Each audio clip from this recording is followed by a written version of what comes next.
here I was coming across canoe builders and filigree jewelers and librarians on donkeys and people who, no matter what their situations were, found a way to live their lives with purpose and with meaning and with impact. Hi guys, welcome to the Armchair Explorer, where the world's greatest adventurers tell their best story from the road. My name's Aaron Miller, I'm a travel writer, and today we have another travel writer on the show who I really admire, not just because he is a beautiful writer, but also because he shares our values of what travel should be, exploring deeply, authentically, and connecting with local people and cultures, and trying to find the stories that matter, the stories that aren't just amazing to hear. And this one is Pablo Escobar's hippos, anyone? They're stories that are also important and make a difference. Are you ready? Yeah, me too. Let's go. What does it take to really know a place? When Jordan Salama first visited Colombia, he traveled to half a dozen cities, he loved it, but he knew he had barely scratched the surface. 3 years later, he returned determined to dive deeper, but he wanted to do it in a really unique way. He decided to journey down the entire length of the Magdalena River, which cuts through the heart of Colombia, from its origins in the misty Andes to its mouth at the windswept coastline of the Caribbean Sea. It's a fantastic adventure, and his book of his journey is called Every Day the River Changes. It's a beautifully written and insightful book and a must-read for anyone interested in Colombia, which you should be. It's one of my favorite countries. So check it out. You can find it wherever you get your books, especially your local bookshop. Go and support them. Or you can visit jordansalama.com to find out more. I'll put that link up in the show notes too. But before we put in for our paddle, I'm going to ask you for a huge favor. If you like this show, please help us spread the word. We are building a community of people who love adventure, love travel, and want to help spread our message of love for the outdoors, living life to the full, and the pure joy of exploring this amazing planet of ours. If that sounds like you, and you might have a friend or two that you think would like this show, then please let them know, post about it, whatever you can do. It makes a huge difference, and it's a great way to support the show. So thank you so much. Please also connect with me on social media. If you love travel and adventure, we're going to get on well. I'm on Instagram and Facebook at Armchair-Explorer Podcast. You can also sign up for the newsletter at armchair-explorer.com. Lots of cool stuff in there. And if you're feeling particularly generous, buy me a pint. For less than the cost of a single frothy beverage, you can become a patron of the show and join our Explorers Club with a bunch of exclusive benefits, including ad-free shows. But for now, get ready, because we are about to set off on a voyage of discovery and adventure into the heart of one of the most beautiful but misunderstood countries in the world. Jordan wrote Every Day the River Changes after a trip he made there during his senior year of college. But his fascination began a few years before that, when he went there on an internship his freshman year. I was based in Cali, but I got to travel throughout the country. I went to the Pacific coast. I went to the Darien Gap, that area between Panama and Colombia that's impassable by road, just swaths of jungle. I visited small communities in the northern wetlands that were working to protect rare river turtles. And across all of these places, what I realized was that Colombia was this unbelievably diverse country, both in people and in landscapes, and it was filled with stories. And at one point on this trip, when I was staying in the home of this elderly grandmother of a friend of mine who locked the door every night at 7 p.m. and didn't let me leave after the sun went down as her way of keeping me safe, I started keeping a journal of my interaction.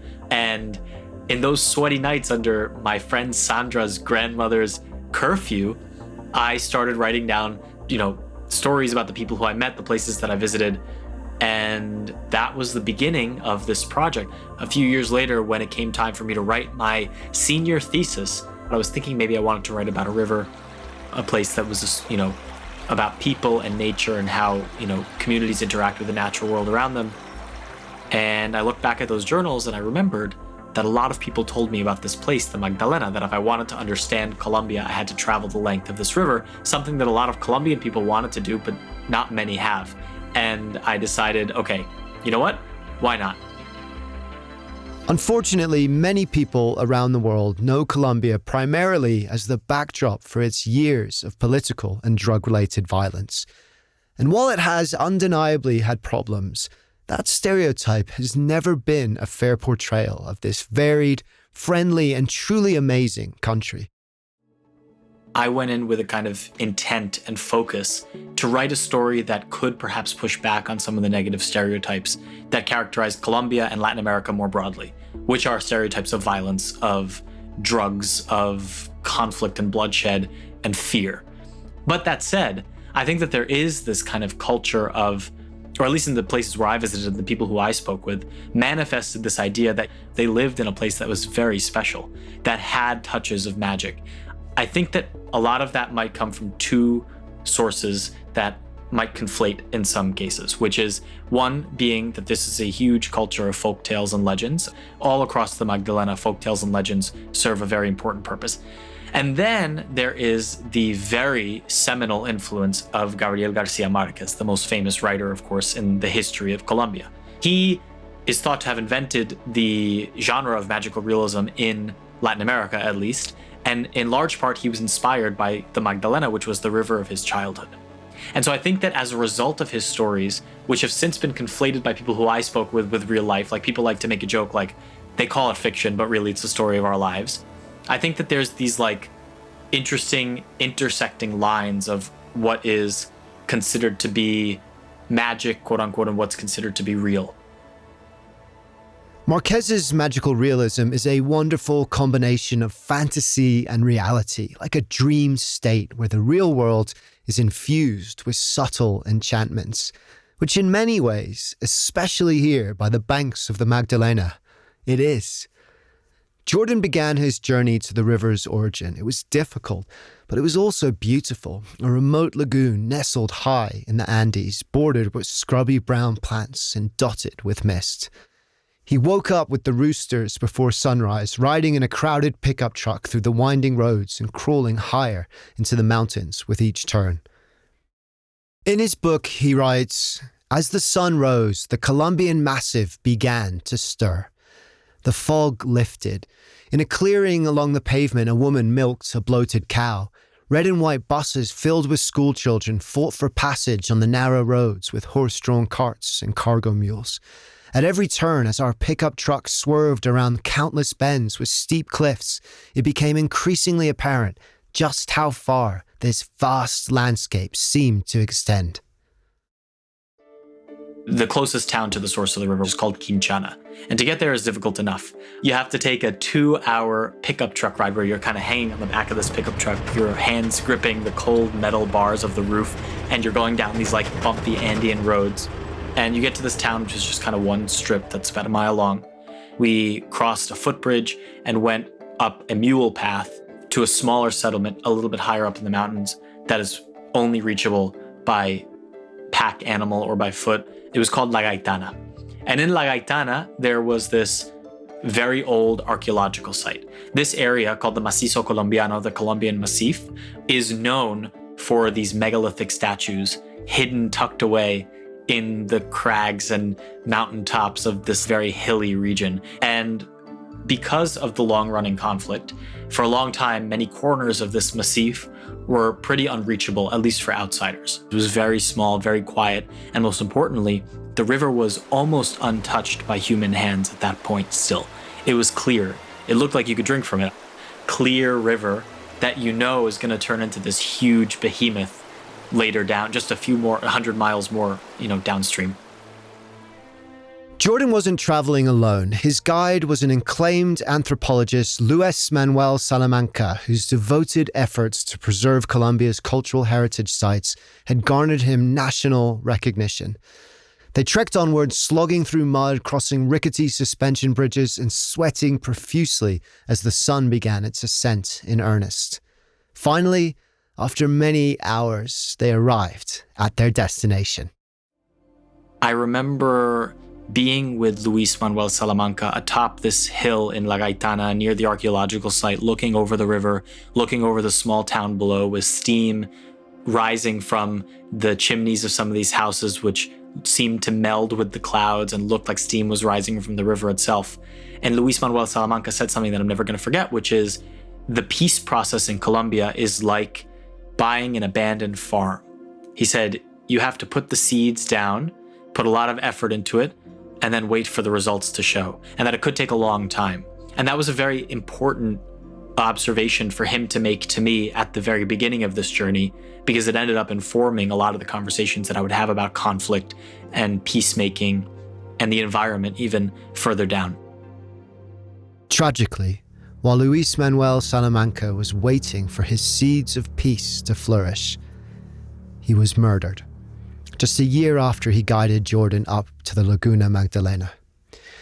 And while his assailant was never found, it's strongly suspected that Salamanca's outspoken efforts to preserve natural resources and cultural heritage were the reason for his assassination. Salamanca's family, friends, and community continue to remember and honor him as a man of unmatched passion, dedication, and kindness. Jordan had seen the origin of the Magdalena, and in the weeks that followed, he continued north, down currents that quickly grew into roaring eddies and through thick clouds of buzzing mosquitoes. He visited the small town of Girardot, known as Colombia's hottest city, a cursed honor, he writes. He explored pungent fish markets, wandered through eerie, abandoned wharfs, and paddled in a wooden canoe under the beating sun. Several days later, he departed for the second leg of his trip, the Magdalena Medio, or Middle Magdalena. But when he arrived at this section of the river, which he writes was dotted with towns situated directly on the banks, following one after another like a line of leaf-cutter ants, he encountered something very strange that was a legacy of Colombia's checkered past. The story of the hippopotamuses of Colombia is one that has now been told way too often, but I think that it still has interesting implications if you look at it in the right way and try to understand it in the full situation that it is. Pablo Escobar, who has had such an outsized influence in how people perceive Colombia, had 4 hippopotamuses as part of this like exotic zoo that he kept in his house, not too far from the Magdalena River along a tributary. And when he was killed in the 1990s, they didn't know what to do with the hippos, so they kind of just left them there. And a couple of them escaped into the river and had more hippo babies, and now there are lots of hippopotamuses, some think hundreds of hippopotamuses, an invasive species, in the basin of the Magdalena River in Colombia. This is a huge ecological disaster. I mean, how the hippos are changing the actual riverbed and the makeup of the water and all that is being studied by biologists. How they're impacting small farmers, because they are very dangerous animals, is also being investigated by a lot of different people. Pablo Escobar is the personification of Colombia's turbulent past. Head of the ruthless Medellin drug cartel, he quickly earned the nickname King of Cocaine and became the wealthiest criminal in history, terrorizing Medellin's residents and putting Colombia on the map as the murder capital of the world. Escobar's estate along the Magdalena, Hacienda Nápoles, stretched over 7 square miles and included a bullfighting arena, a brothel, a Formula One racetrack, and of course, because why wouldn't you if you were a billionaire drug lord, an exotic zoo. And even after 30 years, catching sight of a hippo wandering around a small rural hamlet in the middle of Colombia is bizarre. But it's also a problem. I definitely wanted to see them for myself, because I think a lot is written about these hippos as a kind of cartoonish statement to be made about Colombia as a violent, crazy place, which is, again, is exactly the kind of story that I was trying to push back against. And so to go and see them was not to leave them out, but to tell that story in a way that I was getting close to it and, speaking with a lot of people who were being impacted by their presence and understanding from the perspective of scientists who are trying to control the population, all that's going on in, with that problem of the invasive hippopotamuses of Colombia. Of course, that meant that we had to take a small boat out to see them. And because the river has this big problem, which because of deforestation and ranching and grazing, a lot of sediment has poured into the river over the years and it's gotten to be very shallow in some places. And droughts have exacerbated low rainfall, and so there's not a lot of water at that time. The boat that I was on, the motor got stuck in the bottom sediment of this shallow part of the river. and we turned our heads together. And as we did, there were two hippopotamuses wallowing in the shallows, baring their teeth, and we all were terrified. Because as you know, and as I learned, hippopotamuses are some of the most aggressive animals that you could come across in the wild. But then luckily at the very last, minute, as soon as we noticed what was happening, the motor roared back to life and we sped away. So all was well. But though we were able to speed away, that doesn't mean that certain people are able to escape this. I mean, people who live on small patches of land and farm to subsist on what they grow or what they ranch. I talked with some fishermen whose boats got bumped by hippos, who've been chased off their land by hippos. It's a big problem, and they still don't really know what the best solution is to fix it. Whether it's the hippos or things like overfishing or any kind of environmental problem that is associated with this river, often there is this challenge, this conflict, this dichotomy between what has become the issue of the survival of the river and or the survival of the people. And I think that where I was most impacted and most taken by the people who I met were when I met people who were trying to work towards a goal of making those two things not mutually exclusive, that the survival of humans and the survival of the river could exist, hand in hand. His next stop was Estación Corcona, a village nestled in the sprawling countryside surrounding the Middle Magdalena. As he travelled, he writes, only by the light of the moon were we able to make out the silhouettes of the long verdant plains, strewn with small grassy mounds and slumbering cows on either side of our route. His destination was a mere speck in the rolling hills, barely registering on most maps, and to get there he'd have to leave the Magdalena's waters. But for the final leg of this trip, he wouldn't be taking a car, a train, or even a pickup truck. He was doing something a lot more fun than that. And the way that's most popular with the people who live there is this contraption called a motobalinera. It's actually way more popular than anybody would expect for something as strange as this. It's this wooden platform with railroad wheels affixed to the bottom of the platform on a railroad track, powered by a motorcycle, the back wheel of which is also on the railroad track and propelling this thing forward, kind of like a mini train. And supposedly the railroad track is quote unquote abandoned, or the train doesn't pass by too often. But somebody was whispering about if you saw the headlights of the train coming towards you, you had to be ready to jump. And you don't love to hear that, but luckily, here I am, the train didn't come. It was 9 p.m. when I took it, and the sun had already set, and we were whizzing through the darkness, and only by the light of the moon and the stars could you see the verdant hills in the distance and see the flashing of white fireflies. An eagle would jut off from the bush, and a dog that was sleeping along the tracks would wake up as we were coming close. Even though we were pretty small, right, as a group of travelers, it was me and maybe 6 other people sitting on plastic lawn chairs on this wooden platform powered by a motorcycle down an abandoned railroad track. And in the distance, there were these bolts of silent lightning, and you could tell that a rainstorm was going to come. But only a few hours later, once I was tucked into bed, did the rain come and lift that horrible heat from the land. So that was the motobalinera, which is a really interesting way to get anywhere. And so if you're told that that is the way to get somewhere, I think that should be the first indication that you should definitely go. Because that place is going to be very interesting. And sure enough, Estación Corcona was very interesting. After riding on the motobalinera, racing through the night accompanied by blinking fireflies and distant silent lightning, Jordan finally arrived at Estación Corcona. I had been there for a few days at that point, and I was feeling the effects of the very, very oppressive heat. I wasn't quite satisfied with what I'd found story-wise. I think for me, I was just feeling a lot of different feelings. I read about it here. Tourists hardly ever came to Estación Corcona. One morning, I woke up surprised to hear the rumble of several jeeps passing by my window.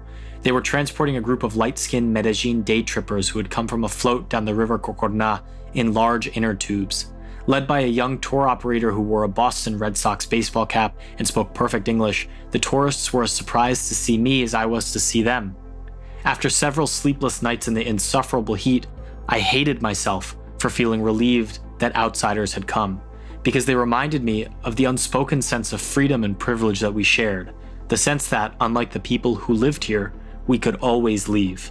This made me deeply uncomfortable. But Jordan still had days to spend in Estación Corcona. He spent an afternoon fishing using a homemade dough that smelled like chili.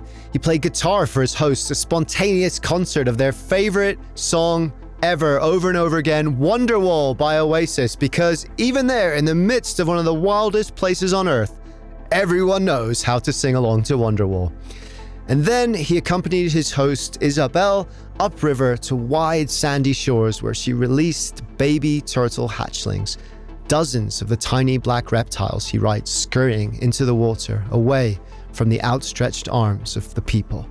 Colombians reclaiming their nature, as Isabel saw it. But soon it was time to leave, and the next part of his journey would take him to Bajo Magdalena, or Lower Magdalena. He sailed downstream in a rickety old boat called a chalupa, painted in bright greens, reds, and yellows, bouncing on top of the river's swirling currents. He passed through plantation country, gliding by mile-long rows of oil palms, papaya, and mango. And then as the miles stretch on, he eventually switched out his seat on board for a seat in a taxi, which took him further north down narrow, dusty roads to a small town called Mompox. I always find my way back to Mompox. I don't know why. It has that attractive quality of mix of stories, of charm, of wonderful people, and it's really hard to get to, so you feel like you have the whole place to yourself from a visitor's perspective. People like to say who live there, Mompox is like the Cartagena that Colombia forgot. It is very old. A lot of the main sections of the old quarter of Mompox are cobblestone streets and huge, beautiful plazas with large churches and sweeping archways and Spanish-style homes with verdant courtyards. And at night, bolts of, again, silent lightning, just light up the sky, and bats come down onto the plaza. And somehow there's always music and dancing around, and older people sitting on rocking chairs outside the front doors of their houses, and a branch of the river flowing lazily by. It's the place that I would come close to describing as a magical place without reservation, because that's exactly the word that everybody uses to describe it who live there. In fact, Mompox is fabled to be the inspiration behind the fictional town of Macondo, the setting of Gabriel Garcia Marquez's famous novel, 100 Years of Solitude. Marquez's dreamlike style of writing, blending subtle, fantastical elements into an otherwise faithful reproduction of our world, blurred the lines between myth and reality. Much like Mompox itself, here, as in Macondo, the town sleeps during long, hot afternoons, sipping on cold citrus juice to wait out the heat. Spanish-style colonial homes painted in bright reds and canary yellows are lined with open-air hallways fringed with palm fronds. And then when the sun set, the cobblestone plazas would erupt with spontaneous music and dancing in the dim light of the warm evening. It was here that Jordan encountered somebody who would define Mompox for him, someone strikingly similar to the protagonist of Marquez's 100 Years of Solitude, Colonel Aureliano Buendia, who spends his days toiling away at his workshop, casting, melting down, and reshaping tiny golden fishes in an endless cycle. In Mompox, somebody who I will never forget is Simon Villanueva, a filigree jeweler, 89 years old when I met him, who'd spent 75 plus years sitting on his front porch crafting these beautiful jewels of silver and gold filigree. Filigree being this art form that came originally from Mesopotamia and has migrated throughout the centuries and the millennia and found its way to Latin America, but Mompox being one of the only places where it's still regularly practiced as an industry in the region. So, what he used to say to me was, I live in love with my work. I live in love with my work. And he just was so happy doing what he was doing, and he could not imagine doing anything else.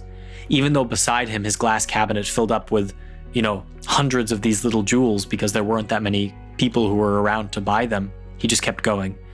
And I think that there's something to be said at great lengths about his level of passion and his dedication to spend his entire life doing the thing that makes him happiest and that brings him the most satisfaction and meaning, which, if somebody's reading this book, is one of the main messages that I will hope somebody will take away, is that almost everybody who I speak with along the Magdalena River are doing things because they think that it brings meaning to their community, to themselves, that they're living life with purpose. And I think that there's a takeaway that the rest of us who don't dedicate our lives to one particular focused craft can still apply to our own lived experiences, in the sense that we would all hope that we're doing things that we're passionate about, that bring our lives meaning, that bring meaning to the lives of the people who we care about and the people around us.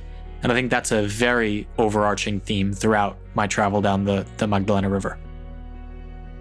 It was here too that he met another real-life character seemingly lifted directly from the pages of one of Marquez's books, Luis Soriano, also known as Colombia's donkey librarian. As a young teacher in the inland hills of the Bajo Magdalena, Soriano began to notice that none of his students were completing their schoolwork or making any progress with their reading. And while he initially blamed himself, he soon realized that many of them simply lived in such isolated areas that they had no access to books. And so one morning, he took a stack of books and a donkey and set off before dawn into the countryside, delivering books to the children who needed them most. I followed him into the countryside on his donkeys, bringing books to rural school children who didn't have access to reading materials to practice at home. And once again, I was completely enamored by somebody who was making real grassroots change in the place where he lived. He actually goes from house to house because his students live on these like rural, areas of land, and there's a farmhouse, and it's a long walk or motorcycle ride to work, to school, to libraries. And so instead he brings the books to them, which is amazing. These people and the ways that they live and the ways that they carry themselves and the way that just even that they think about the things that they're doing is a mindset that's valuable for a lot of people. Thinking, well, man, what am I going to do with my life? Is it going to be something that I'm going to do because everybody else is doing it and I think that I should, and I think it's what's going to make me the most money?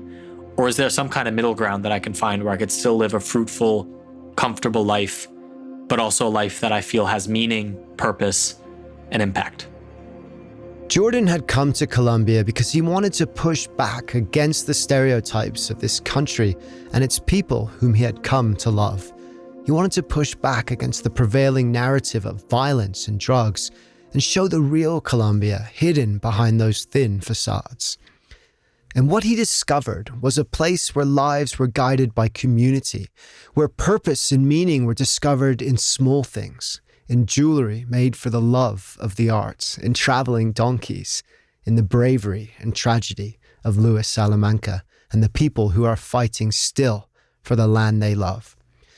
And just like Garcia Marquez's dreams, Jordan's path was guided by stories, by enchantment, by people of resilience and light.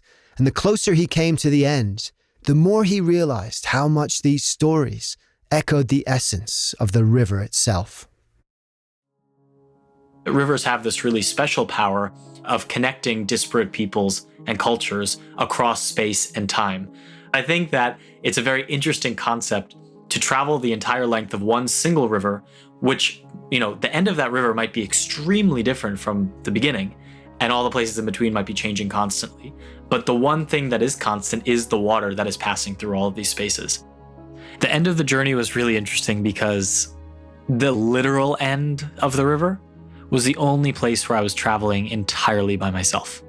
I was scrambling along some rocks for the better part of about a mile on this jetty that stretches out to the very end of the river, where it comes crashing with this huge force into the Caribbean Sea. And the wind was whipping, and it's crystal clear in my head because there are so many little details that, once again, much like all the details I encountered along the Magdalena, that each had a deeper meaning behind them with stories and things. It was as if all of those most important details suddenly appeared at the very last second for me as I was coming and turning back to face this grand river of a country that I had not had any experience in before, but had come to really love and make forged lifelong friendships in. There were plastic bottles that reminded me of the environmental degradation. There was a brown, coffee-colored river crashing with a deep blue sea, both violent and chaotic in their own ways. And then there were kites. there were these people flying kites, and all along the river, because I traveled largely in August, it was the month of kite flying throughout the country, and this wind kind of swept over the land, and kids and adults alike everywhere were flying kites. And in this last moment, this last hurrah of this river before the murky brown river crashed with the beautiful glimmering blue sea, there were these fishermen who were fishing with kites. And I thought that this was just the most incredible confluence of symbols that marked this trip. And it couldn't have been written from fiction in a better way, but it was real. I'd seen a country that defied common evocations, he writes, and reminded me to look for megalithic statues in the mountains and colorful wooden canoes and filigree jewelers in towns with cobblestone streets. He had traveled almost 1,000 miles, and finally, now, he had reached the end of his journey, the mouth of the Magdalena River. I was thinking at that moment of all the people I'd met and all the places that I'd been, all the people who had helped me along the way, all the voices that I'd left in, all the voices that I'd left out, and how I'd changed as a result of all this. This was by far, continues to be, a story about people written in congruence with people, with local voices taking kind of center stage, and I, for large part, wanted to kind of stay out of it. But what I realized in writing the book after the fact was that it was important for me as kind of the narrator to be expressing the truth, which was that I was seeing this world through my own eyes. And therefore, not only was I learning about this world and these communities and these people, but they were teaching me something too, and this journey had changed me in a way too. And it took me a long time to realize what profound impact this work that I like to think about as kind of trading in stories, how that changed my view of the world, how it in large part made me sure of the fact that I wanted to be a writer, that I wanted to tell the true, amazing stories of life and of humanity for as long as I'm able. And that's what I'm doing now. And I feel very grateful for that. And I think if there's anything that kind of characterizes the whole book, it's that these are encounters that show you that if you open your mind and open your heart and have conversations with people and be empathetic and be respectful and have a cultural exchange, you can find stories and friendships that are so beautifully amazing that they could be written out of a storybook. But it's truth.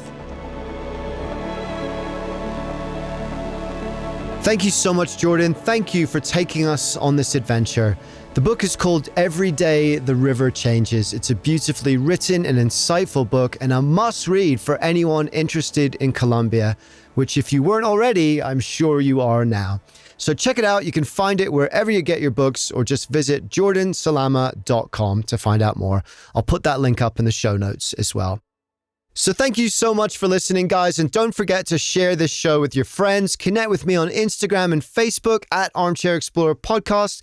And if you can, become a patron of the show to help us continue to bring these stories to you.